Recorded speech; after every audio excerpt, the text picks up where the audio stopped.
Në atentatin armatosur pranë aeroportit Nën Tereza, i cili tronditi dje kryeqytetin, mbeti i vrarë Glimando Dani, ndërsa Muçi Sheqeri u plagos rënd dhe aktualisht ndodhet në repartin e reanimacionit të Spitalit të Traumës në gjendje kritike për jetën. Sheqeri u shëllua me 10 plumba, 2 prej të cilëve në kokë. Ngjarja ka ngritur dyshime mbi procedurat e rekrutimit të Sheqerit, i cili ishte punësuar në Agjencinë e Mbikëqyrjes Policore në shtator të vitit 2025 në drejtimin e ish drejtorit Artiol Saliasi. Për këtë, AMP ka nisur verifikime të brendshme për mënyrën e punësimit dhe praktikat administrative të ndjekura.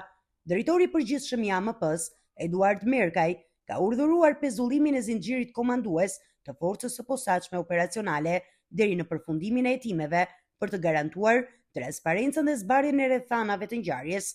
Sipas njoftimit të AMP-s, rezultatet e këtyre veprimeve do të bëhen të ditura në komunikimet e ardhshme, ndërsa hetimet për ngjarjen dhe rolin e strukturave përkatëse vijojnë intensivisht